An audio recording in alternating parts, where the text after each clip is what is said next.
I'll jump to kind of some to what I call the elephant in the room, and it's something I honestly have been working on until literally this morning, Val. Really trying to get a feel for it.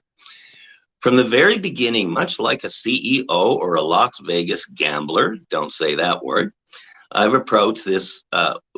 People don't realize this, but it's on the record that I had the suspicion that this Alberta referendum could be a yes of 51% or more without any NDP votes or any Green Party votes.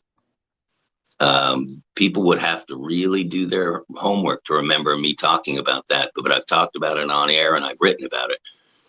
Where you approach it, okay, 40% of people, human beings in the world are going to be negatives or no's, and I think it's the 60% that we need to focus on. And the elephant in the room was there were 777,000 NDP votes in May trying to unseat Danielle Smith, Premier Smith.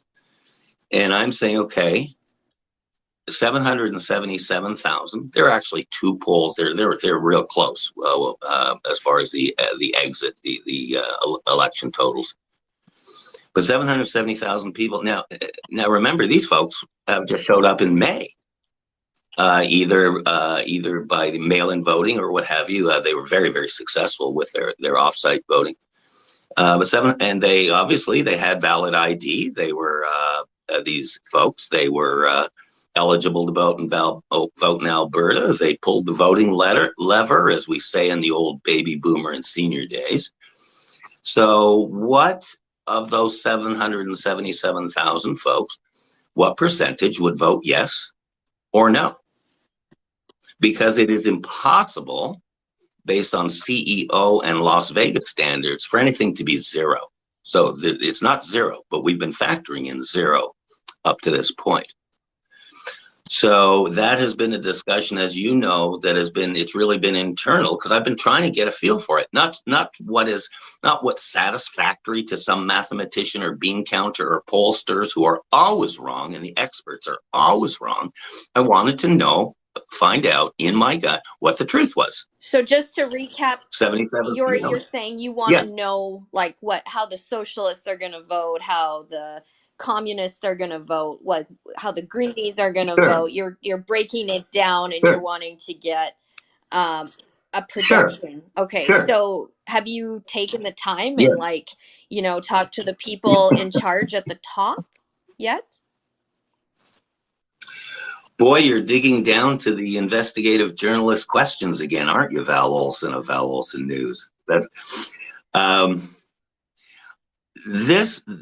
This issue, basically call it the NDPs and the Greens, because the Greenies had 14,000 votes, a good chunk, and again the NDP 777,000 votes. Now, Val, remember this: I wasn't factoring those in. Think about that, how powerful that. So now let's factor them in. When you ask, did I actually drill down into it? I always get the smile on my face when I think about the Communist Party of Alberta, because I joke, I love my communists, Val. I love my communists. Because once again, they were documented on the voter rolls. There were 377 documented communist votes in Alberta. And my question was, because I don't believe polls or pollsters or anything, what's the true boots on the ground number? Was it 377? Was it more? Was it less? And so I reached out, and I think I've had at least 2 full conversations with the leader of the Communist Party, who's fabulous, nice gal, and even did a follow-up to her, I'm thinking about 2-3 days ago, just to get the number. And I know it wasn't zero, and she knew it wasn't zero. She didn't know as much about her party as, let me say, maybe I knew, but it was determined that the number I was going to use for this was going to be 75.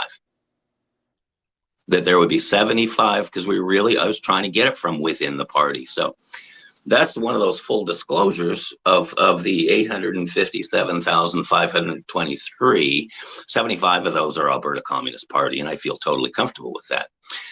How do you tackle 777,000 votes, Val? And we're talking the NDP. And here's where I'll go Greg Meakin on you first thing in the show here, okay?